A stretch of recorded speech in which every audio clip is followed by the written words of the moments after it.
This wasn't the... May I have a roll call, please? Trustee Listner.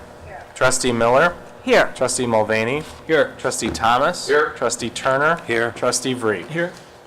Our first order of business is consideration of the minutes of the September 20th, 2018 Committee of the Whole meeting and the Village Board regular meeting. Does anybody have any changes or corrections? I do. It's to the regular trustee meeting. In the report that I made on the Golf Advisory Committee, there's a portion where I'm talking about how we thanked outgoing committee member Ron Schmidt for his years of service, and it says to the community, and it really should be to the committee. He may have made contributions to the community as well, but what was meant there was to the committee. Any other corrections or thoughts? If not, may I have a motion with to approve with the change that Trustee Thomas just mentioned? I so move. Second? Roll call, please. Trustee Listner. Yes. Trustee Miller. Yes. Trustee Mulvaney. Yes. Trustee Thomas. Yes. Trustee Turner. Yes. Trustee Vree. Yes. Is there any member of the community that wishes to address the board on a subject that is not on our agenda? Okay, there not being any. In the Committee of Whole this evening, we spent the period from 5 till now discussing the bike plan that has been presented to the board. Active transportation plan, not just bikes. To be clear, it's not bike plan, it's Well- active transportation, which is Yeah, biking, walking, vehicular safety, is a broader than just bikes. it's the active transportation plan is the actual wording on it. And we went over it in depth. It was extremely well done, and I thank the Sustainability Committee and all the people that worked on it for the phenomenal job they did, and we will be doing more with that as we go forward. That was the sole thing that we spent time on in the Committee of the Whole. Trustee Vree, could you give us a little report on what went on in the Finance Committee? Yes. So we had, this is one of the meetings in the year where I think this is where the Finance Committee has our most important role. The first half of the meeting was our typical just discussing what's going on in the village currently. We're 85% of the way through the year, and the budget is really, the general fund is really trending as expected throughout the year. Property taxes are a little bit high, but we expected that. Permits were a little bit high. That's been the trend over the last several years. All in, general fund is sort of going as expected. And then we also reviewed the CIP for the fourth quarter. Also, that's nothing new coming out of CIP. But then the bulk of the meeting, and I'll let Nikki talk about some of the specifics, but the bulk of the meeting was where we as the Finance Committee start to think about the long-term future for the village. We look at the long-range village financial forecast and the 10-year draft of the CIP. And so we start to think about some of the things that can go well for the village, some of the things that may not go so well, how will we pay for these things, and just try to prepare for anything that can come up really over the next decade. And so when it does come up, we're not caught by surprise. That's sort of what I think what our role as a village finance committee is to sort of prepare for these things and help both Nikki and Phil, while they're the ones who know all the specifics, just sort of think about what may be the priorities for us as community members of the village. And so I'll let Nikki talk about the specifics that she came up with for the financial forecast and then also for the community improvement program.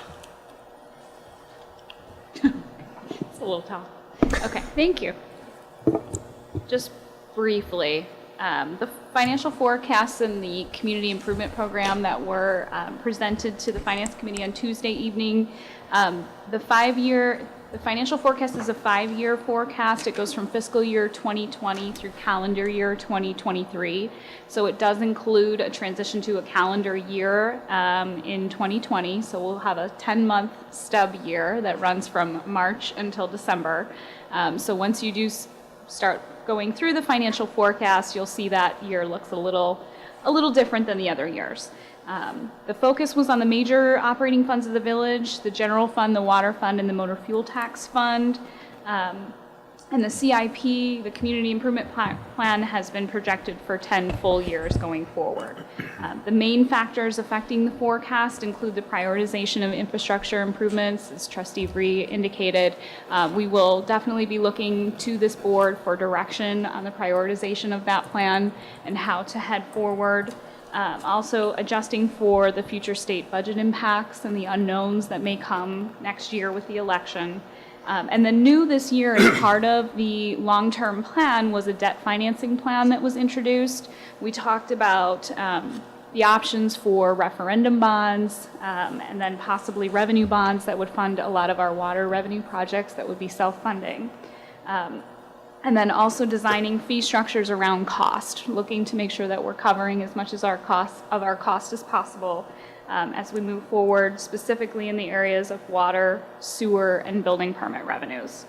So we will be discussing this a little bit more at the November Finance Committee. We anticipate the preliminary draft budget to come before the board along with the community improvement plan and the fee analysis as well.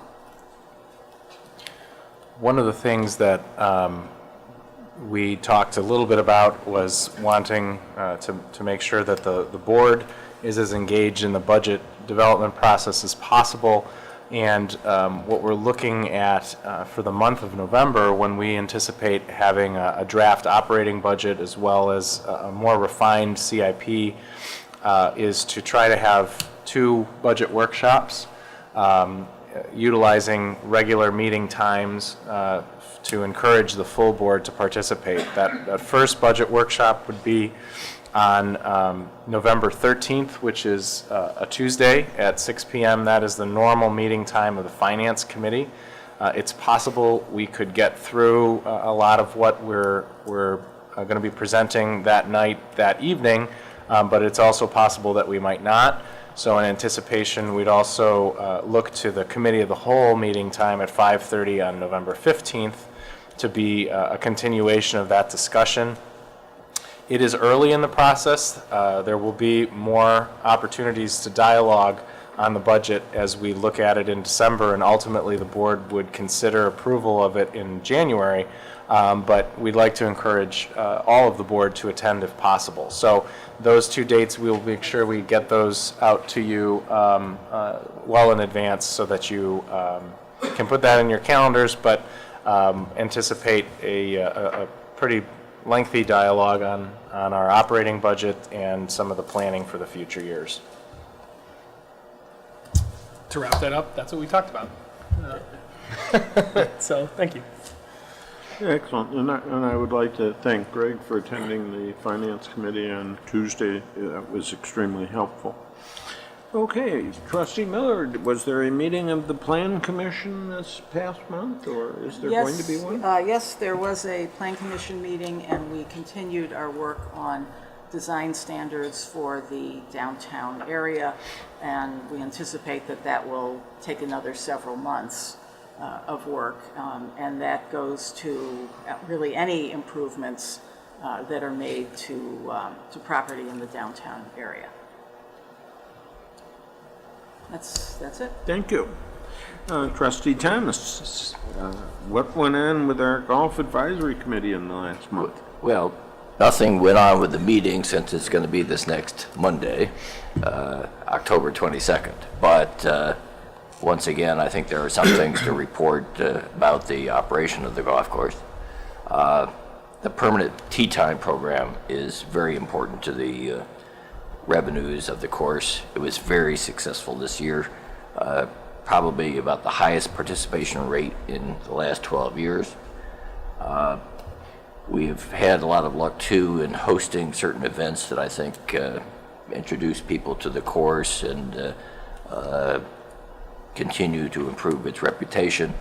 For example, the Northwestern University baseball alumni outing was held at the course for the 3rd year. They were very impressed with the course and the service they received, and it booked an outing for next year. Also, we hosted the Central Suburban League North High School Conference Championship for boys. 6 local public high schools and 82 competitors participated. I think, as I said, those I think are important to showcase the club, and the club continues and the course continues to be very well received, and I think that's very important. Finally, it will come as no surprise to anyone that while the fiscal year continues, the golf season is near its end, and one cannot expect to have huge amounts of revenue in November, and certainly not by December.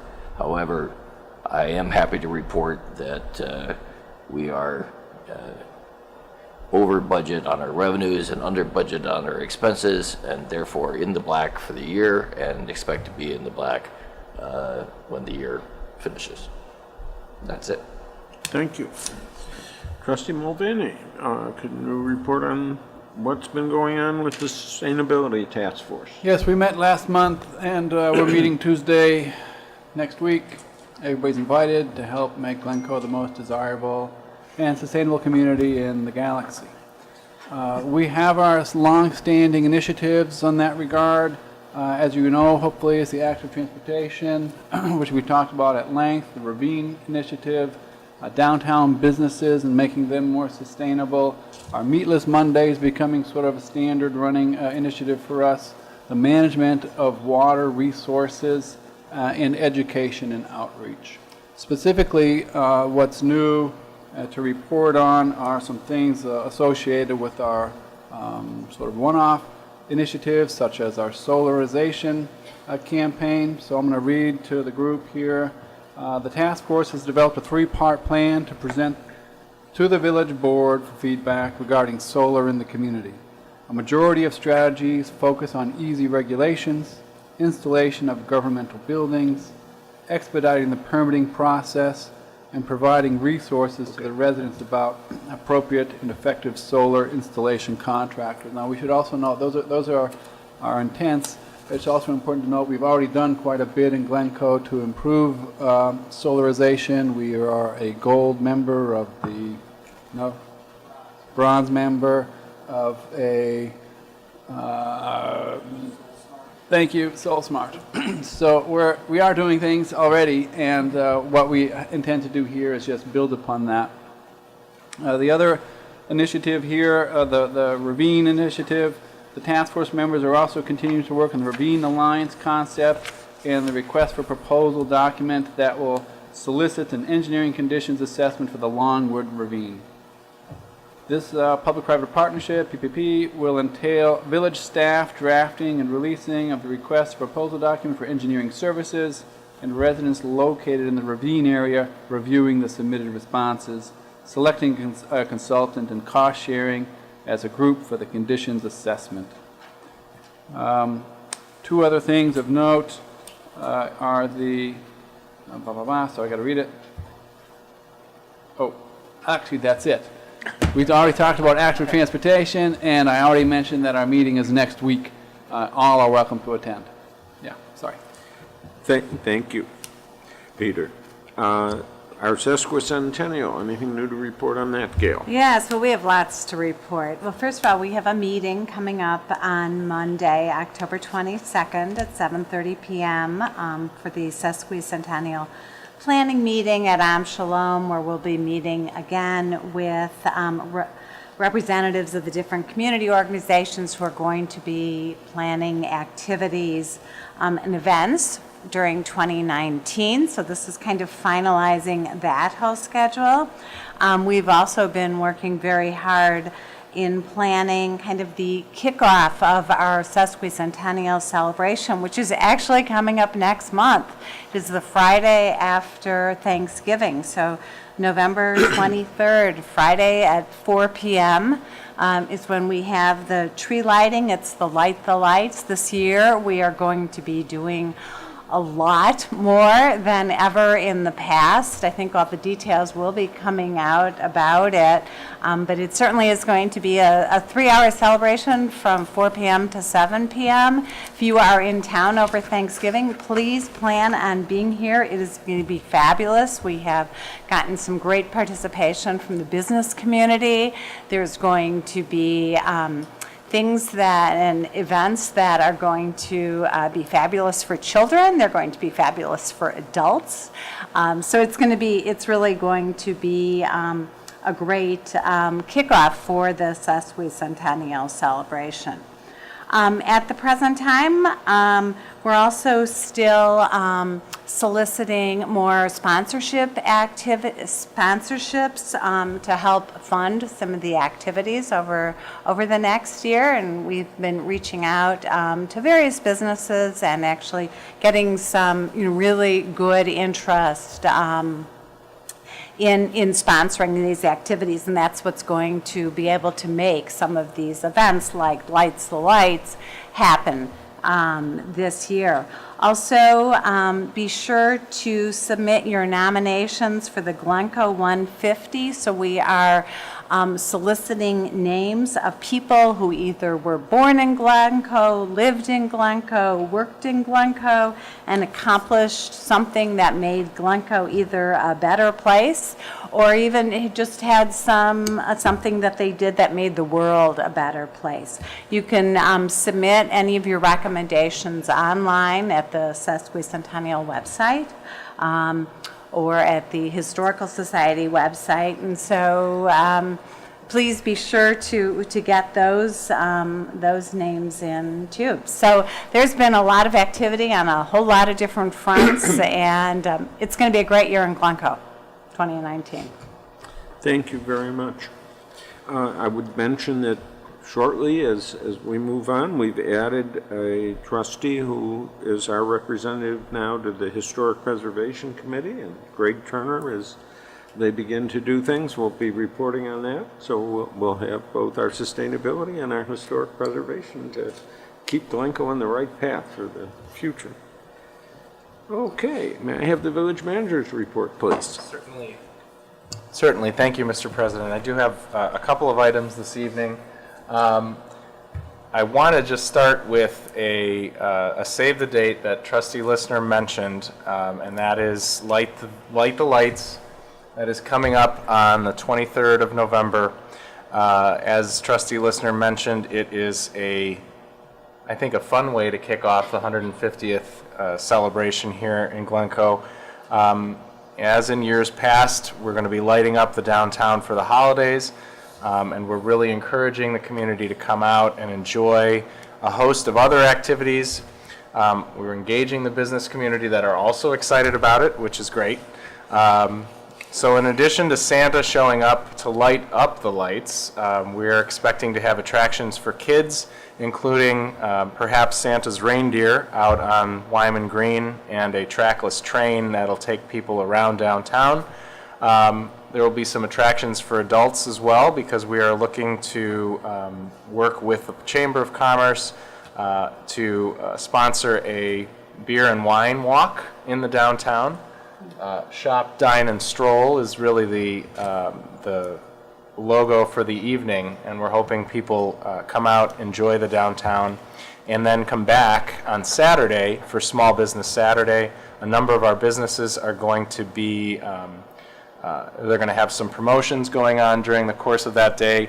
There is going to be a great deal of public information going out on both the Light the Lights and Small Business Saturday, coming up in upcoming publications of both the village, the chamber, in our local newspapers, and we're going to pepper social media with all of the information, but we're really encouraging the community to come out and enjoy that Friday evening.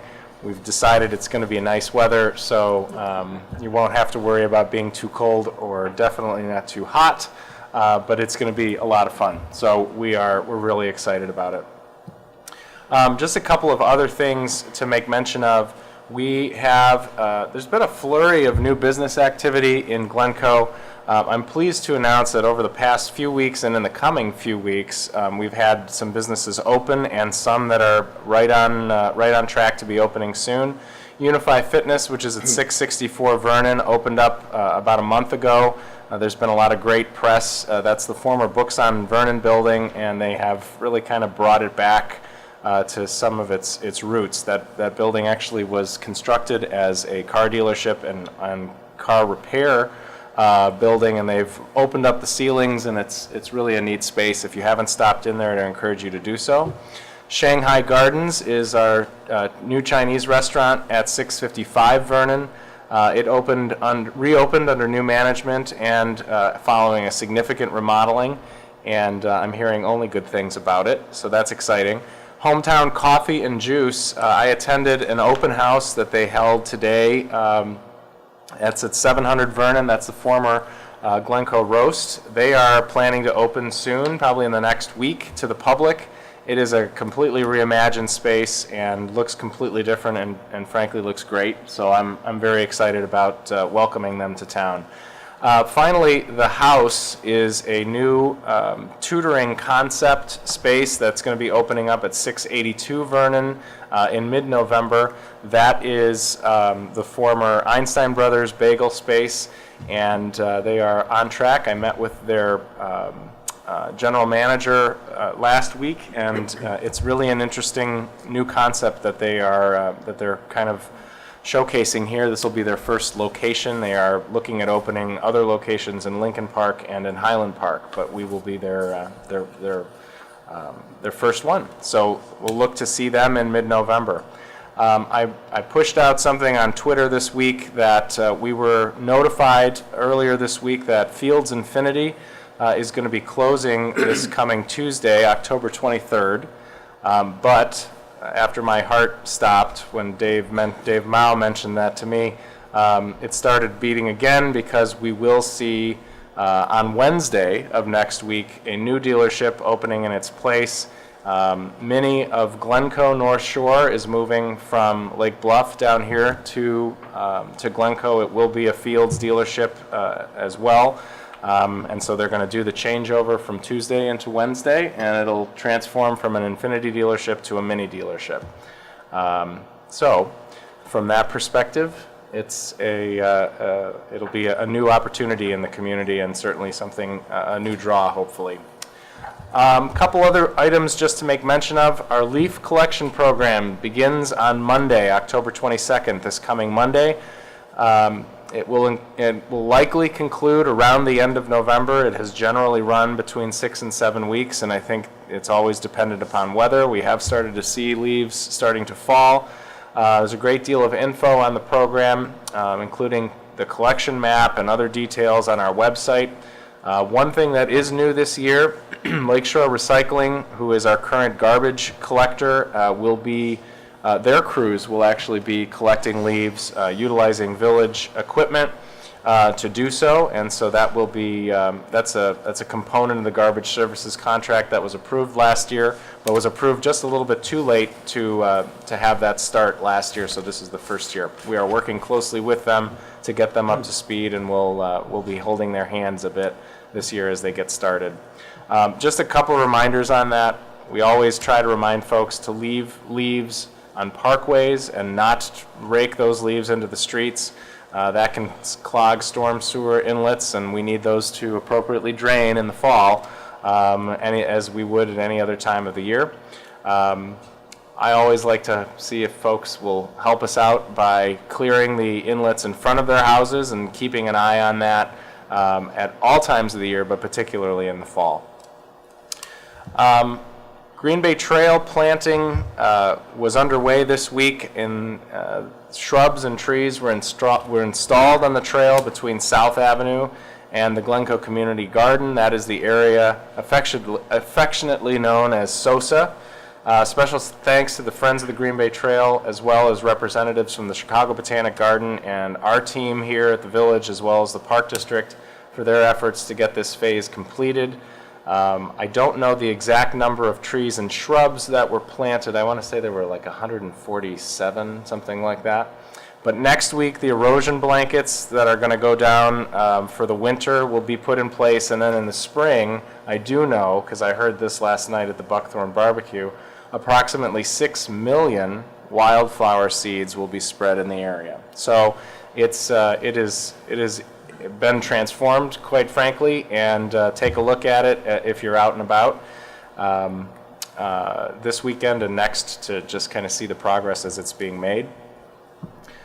We are coming up on Halloween. Halloween is Wednesday, October 31st, about a couple weeks from now. Kids can enjoy trick-or-treating between the hours of 4 and 8 p.m. as always. And don't forget, the Chamber of Commerce also hosts Halloween Hello in the downtown. That runs from about 10 a.m. till about 5 p.m. There are safety tips that we have posted on our website and social media for the community. Halloween is always a time that we want to make sure folks are being thoughtful, both drivers and pedestrians. A lot of kids running around, perhaps crossing streets where they're not supposed to be, and drivers perhaps somewhat distracted by ghouls and goblins that they don't normally see running around their neighborhoods. But in all seriousness, we do want to make sure that Halloween stays safe, and so please take a look at those safety tips that we have up on the website. Last but not least, we do have our bi-monthly report in the board packet this evening.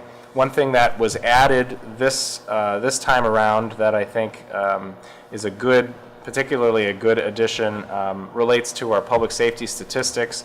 And as I've said over the last several months, the report is an evolving animal, and we've added, thanks to some good comments from some of the members of the board, some averages into those statistics to give us a better sense of how we're performing and how the Public Safety Department is performing year to date against other years, and on average, looking at a 3-year average generally.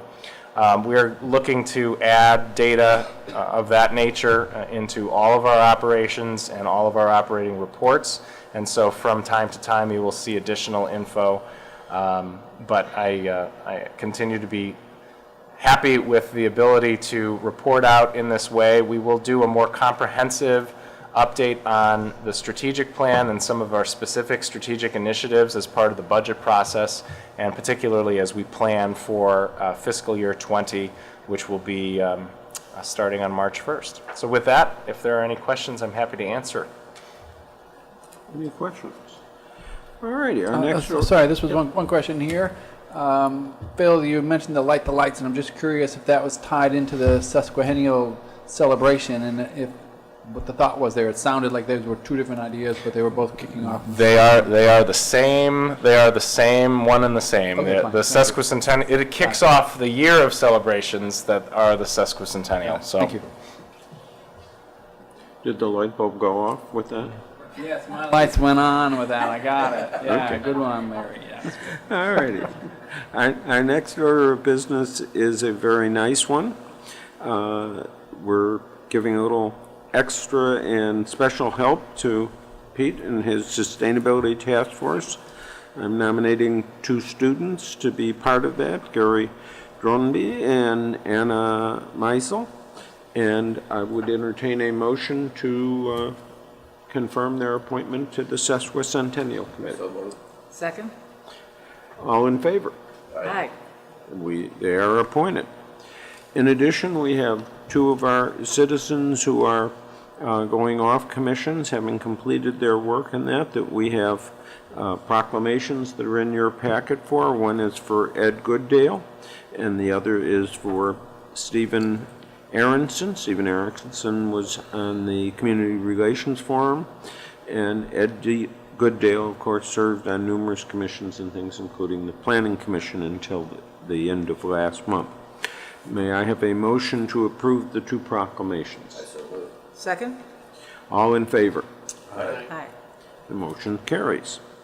Lastly, our next village board meeting is November 15th. That's next month.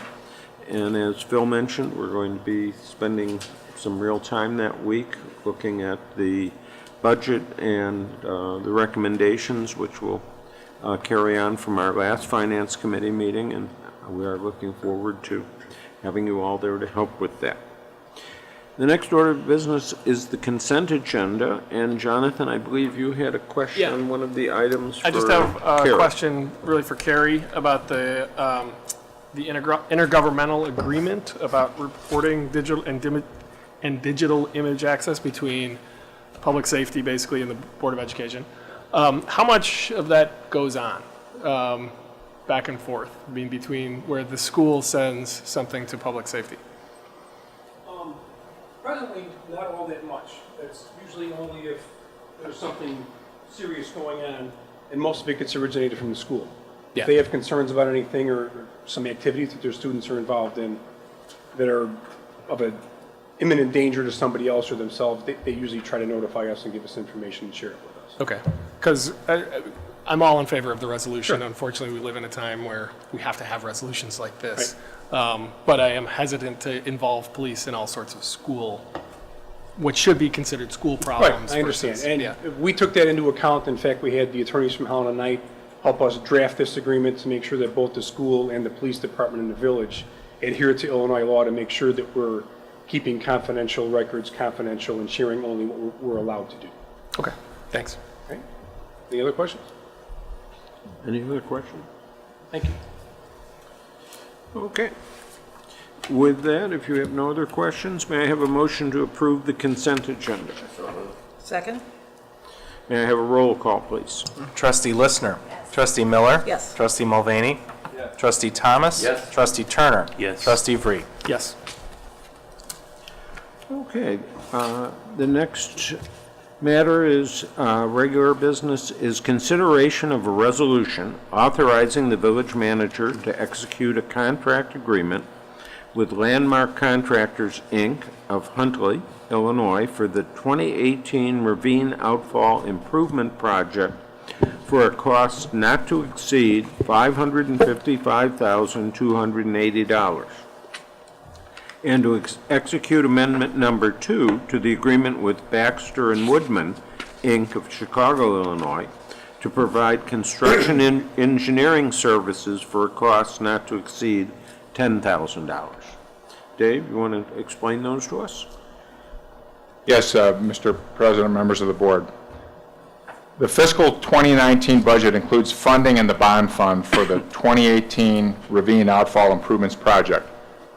This scheduled infrastructure improvement was moved up into this budget year as a result of the balance of bond funds remaining after completion of the planned work included in the $10 million bond issue approved by referendum in 2015. The village's storm sewer system east of Green Bay Road is naturally tributary to Lake Michigan, with storm sewers discharging both into the ravine systems and directly to the lake. Storm sewer discharge is generally accomplished through the installation of outfall structures or the placement of larger stone riprap that serves to reduce the energy and control the velocity.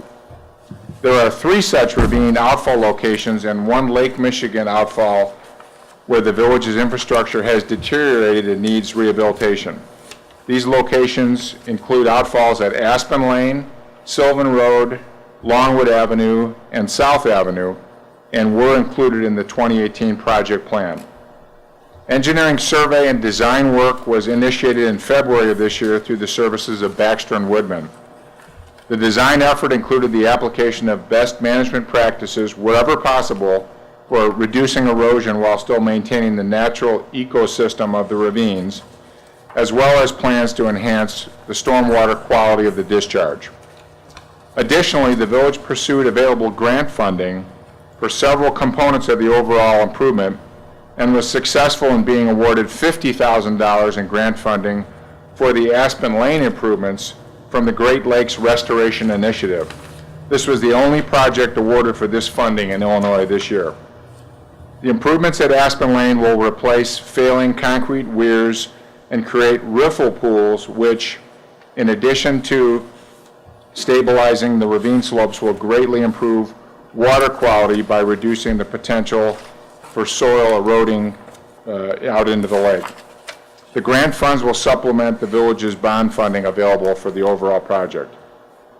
The proposed improvements at Sylvan Road include a new junction box structure that will tie in both of the existing storm sewers south of the bridge along with a new concrete spillway and riprap stabilization.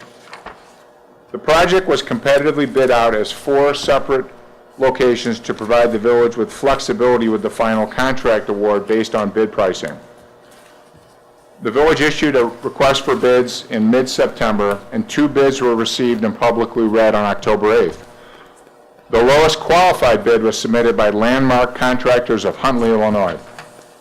Landmark has successfully completed storm sewer improvements for the village of Northbrook and the city of Highland Park.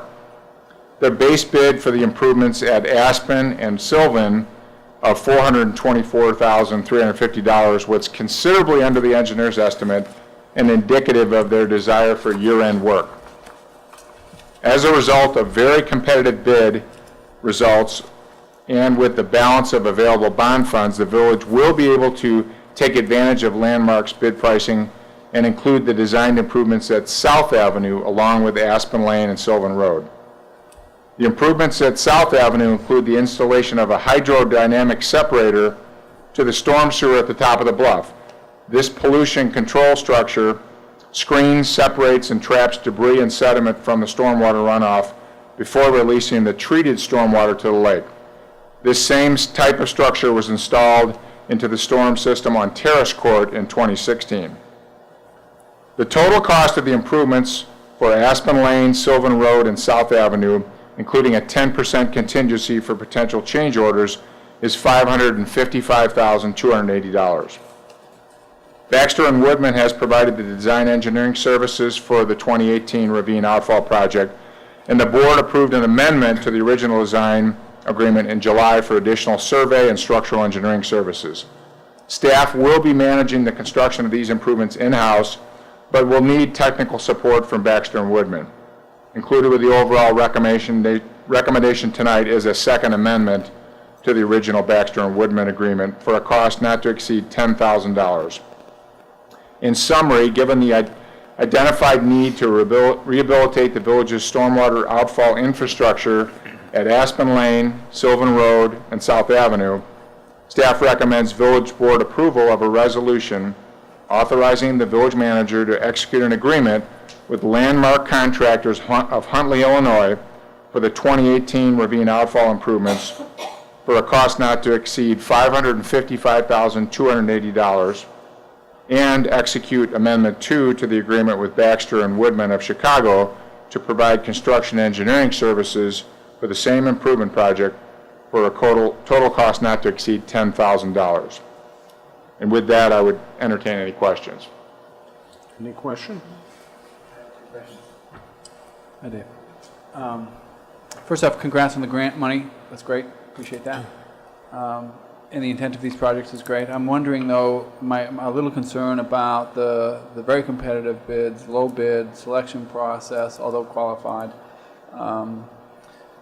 Does it make sense in lieu of that third or fourth site, using some of that money to bring in professional CM services, just to make sure that this contractor is doing it right? I think it's the first time doing business with them on a very competitive situation where it's pretty complicated down there. Just wondering if that's worth dialogue or if you've considered that. Well, we built in the scope of services for the technical support with Baxter & Woodman, we built in a number of site visits, their presence for some of the key, the concrete construction pours. But outside of that, we feel very comfortable that we've got the in-house capability to manage the contract. It's not going to move that fast, and it's going to move from location to location, not multiple locations simultaneous. So we think we've got the bandwidth to manage that. Okay, great. Thanks. If there are no other questions, may I have a motion, please? Second? May I have a roll call?